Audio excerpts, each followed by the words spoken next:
What are some challenges that you see teams come across as they're trying to start with Scrumban? Let's say they have decided, okay, we're going to do Scrumban. What kind of challenges or pitfalls that you tell people to avoid? Sure. So there are two really, really common misconceptions.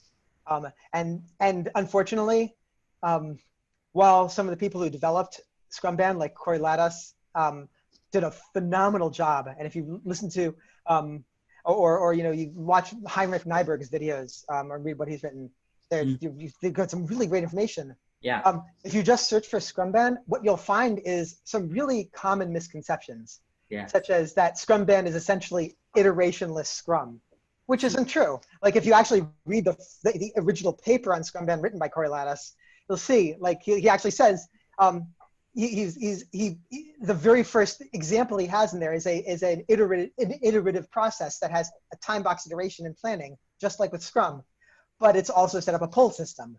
Like Scrumban definitely has iterations unless you explicitly don't want iterations in it. Right. But people think, and the reason people gravitate towards that misconception is that iteration is hard. Iteration is where when you don't build something, you have to look at your users in the eye and say, yeah, we didn't build it. Where your users are going to come back to you and tell you to change direction, and changing direction can be hard. Yeah. You have to construct, and it's where you confront the truth of the truth.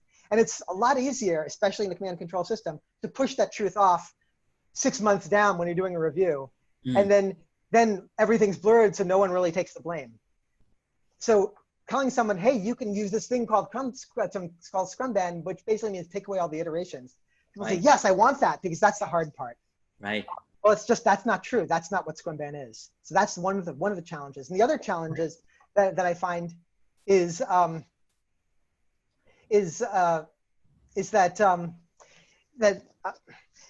when you have Scrumban is kind of a system of project management.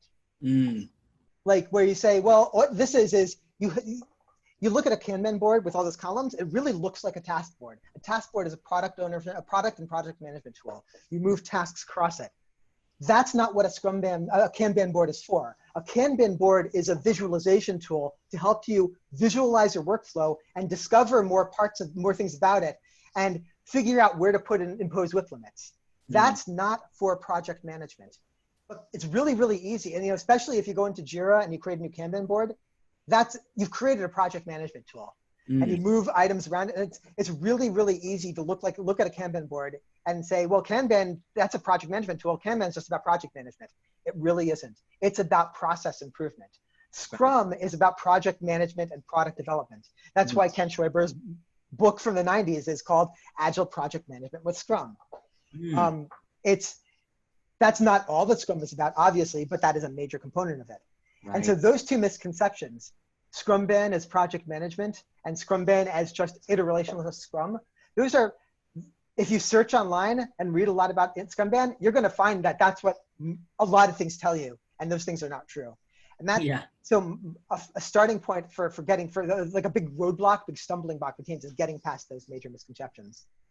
Please like and subscribe if you enjoyed this video.